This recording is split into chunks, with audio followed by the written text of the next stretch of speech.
নমস্কার বন্ধুরা, welcome to my channel SB explorer. তো বন্ধুরা, সকলকে জানাই শুভ সকাল। তো যে আপডেটটা তোমাদেরকে ফার্স্টেই দেবো সেটা হলো, অবশেষে গতকালকে বড় সুখবর পেল মোহনবাগান। তো ব্যাপারটা হচ্ছে, গতকালকে আমি তোমাদেরকে সকালের ভিডিওতেই জানিয়েছিলাম যে গতকালকে জামশেদপুরের সাথে হায়দ্রাবাদের ম্যাচ রয়েছে। সেই ম্যাচটার উপরেও অনেক কিছু কিন্তু নির্ভর করে রয়েছে, কারণ সেই ম্যাচটা যদি জামশেদপুর জিতে যেত তাহলে কিন্তু মোহনবাগানের উপর তার একটা চাপ সৃষ্টি করতে পারতো, কিন্তু সেটা কিন্তু হলো না। মোহনবাগান আরও বড় সুবিধা কিন্তু পেয়ে গেল, যেটা হচ্ছে হায়দ্রাবাদ এফসি তারা কিন্তু 3-2 গোলে জামশেদপুরকে হারিয়ে দিয়েছে। তো জামশেদপুরকে পরাজিত করেছে হায়দ্রাবাদ এফসি দুর্দান্ত খেলে। তো ব্যাপারটা হচ্ছে, তারপরে পয়েন্টস টেবিলটা তোমরা যদি দেখো তাহলে কিন্তু মোহনবাগান 17 ম্যাচে 37, 2 নম্বরে গোয়া আছে 16 ম্যাচে 30, 3 নম্বরে ব্যাঙ্গালোর 17 ম্যাচে 28, 4 নম্বরে জামশেদপুর তারাও কিন্তু 16 ম্যাচে 28-এই রয়ে গেল।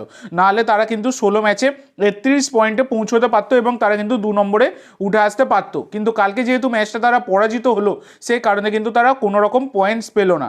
তো এটা কিন্তু হায়দ্রাবাদ এফসির একটা বড় ক্রেডিট, এবং হায়দ্রাবাদ দুর্দান্ত খেলেছে। সবথেকে বড় কথা, সিংটো দল ছাড়ার পর চেম্বাকাত তিনি কিন্তু দলটার দুর্দান্তভাবে দায়িত্ব পালন করছেন, এবং দলটা যবে থেকেই চেম্বাকাতের হাতে পড়েছে, পুরোপুরি দায়িত্বে পড়েছেন তিনি, হেড কোচের দায়িত্বে, ইন্টারিম হেড কোচের, তবে থেকে কিন্তু দলটাকে তিনি পুরোপুরি পরিবর্তন করে দিয়েছেন। সেটা কিন্তু কার্যত দেখাই যাচ্ছে, এবং তার দরুনই কিন্তু গতকালকে জামশেদপুরকে হারিয়ে দিল হায়দ্রাবাদ এফসি।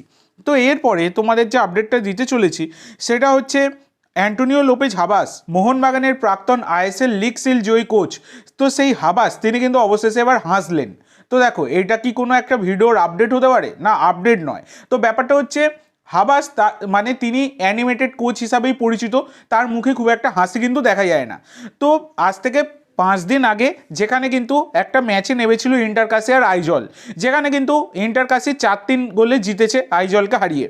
এবার ব্যাপার হচ্ছে, সেই ম্যাচে একটা দুর্দান্ত ফ্রি কিক থেকে গোল করে ইন্টারকাশি, এবং সেই গোলটা দেখার পর অ্যান্টোনিও লোপেজ হাবাসকে হাসতে দেখা যায়, এবং যেটা কিন্তু মানে যে ভিডিওটা খুবই ভাইরাল কিন্তু হচ্ছে। এটাই হচ্ছে ব্যাপার। এই কারণে কিন্তু আমি তোমাদের সাথে এটা জাস্ট একটা শেয়ার করবার চেষ্টা করলাম, কারণ অ্যান্টোনিও লোপেজ হাবাসের খেলা, মানে তার দলের খেলা আর কি, সেইটা এখন অনেকেই তোমরা দেখতে পাও না নানান রকম সমস্যার কারণে। তো সেই কারণে আমি তোমাদের সাথে শেয়ার করে দিলাম যে এই জিনিসটা ঘটেছে, এবং তারা কিন্তু জয়লাভ করেছে। এছাড়া আজকে কিন্তু ইন্টারকাশির ম্যাচ রয়েছে। এরপরে তোমাদের যেটা জানাবো সেটা হচ্ছে সের্জিও লোবেরাকে নিয়ে। তো সের্জিও লোবেরাকে তোমরা সকলেই চেনো। তো তাকে কিন্তু উড়িষ্যা এফসির সাথে তিনি চুক্তিবদ্ধ, এবং উড়িষ্যা এফসি তাকে মানে তাকে দলে তুলে নিতে চাইছিল কেরালা ব্লাস্টার এফসি। তো কেরালা ব্লাস্টার কিন্তু একটা অফার অবধি উড়িষ্যাকে দিয়েছিল, যাতে উড়িষ্যা সের্জিও লোবেরাকে ছেড়ে দেয় কেরালা ব্লাস্টারের জন্য। কিন্তু সেই অফার, কেরালা ব্লাস্টার যে অফারটা উড়িষ্যাকে দিয়েছে, সেই অফার কিন্তু উড়িষ্যা রিজেক্ট করে দিয়েছে। তো সের্জিও লোবেরা তিনি কিন্তু উড়িষ্যা এফসিতেই থাকতে চলেছেন, এটাই কিন্তু বর্তমানে দাঁড়িয়ে একটা বড় খবর বলাই যায়। তো এরপরে তোমাদের যে আপডেটটা দেবো সেটা হচ্ছে, আজকে কিন্তু ম্যাচ রয়েছে ইস্ট বেঙ্গলের সাথে কেরালা ব্লাস্টার এফসির। তো সেই ম্যাচের প্লেইং 11 নিয়ে আর আলোচনা করছি না। তো দেখা যাক আজকে ইস্ট বেঙ্গল কেমন খেলে। যদি ভালো খেলে, জয়লাভ করে, অবশ্যই কিন্তু রিভিউ ভিডিও আসবে রাত্রিবেলা। তো এবার দেখা যাক কী হয়। তো এরপরে তোমাদের যে আপডেটটা দিতে চলেছি সেটা হচ্ছে অটিস মেন্ডোজাকে নিয়ে।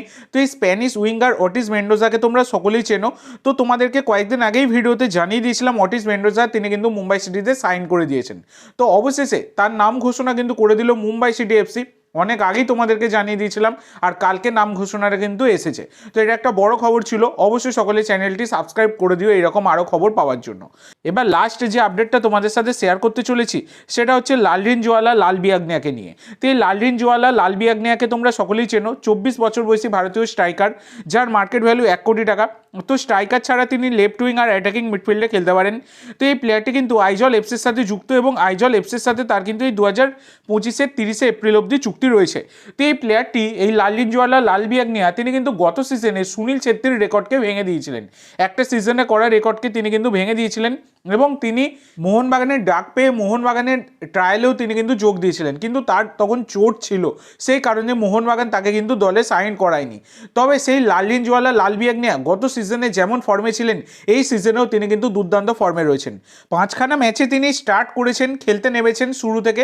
তো 5খানা ম্যাচে তিনি 7খানা গোল করে ফেলেছেন, এবং সবথেকে বড় কথা, এই 22 তারিখে একটা ম্যাচ ছিল, সেখানে কিন্তু আইজল এফসির হয়ে এই লালরিনজওয়ালা লাল বিয়াগনিয়া তিনি কিন্তু হ্যাট্রিক অবধি করেছেন। তো হাইয়েস্ট ইন্ডিয়ান গোল স্কোরার সেটা বলাই যায় এই লালিঞ্জওয়ালা লাল বিয়াগনিয়া। তো তাকে কিন্তু আবার নিতে চাইছে মোহনবাগান। যেহেতু মোহনবাগান তাকে ট্রায়ালে ডেকেছিল, চোটের কারণে তাকে দলে নেয়নি, তিনি কিন্তু আবার আইজলেই ফিরে গিয়েছিলেন, তখন তিনি চুক্তিবদ্ধ প্লেয়ার ছিলেন। তবে 30শে এপ্রিল তার কিন্তু চুক্তি শেষ হয়ে যাচ্ছে আইজলের সাথে, তো তাকে কিন্তু ফ্রি ট্রান্সফার করাতেই পারবে মোহনবাগান। তো এবার দেখা যাক কী হয়, পরবর্তীকালে এই বিষয় নিয়ে কোনো রকম আপডেট পেলে অবশ্যই আমি তোমাদের সাথে শেয়ার করে দেবো। তো আজকের জন্য এইটুকু বন্ধুরা, ভিডিওটি ভালো লাগলে অবশ্যই লাইক করো, শেয়ার করো, আমার চ্যানেলে প্রথমবার এসে থাকলে চ্যানেলটি সাবস্ক্রাইব করো, আর কমেন্ট করে জানাও ভিডিওটি কেমন লাগলো। ধন্যবাদ।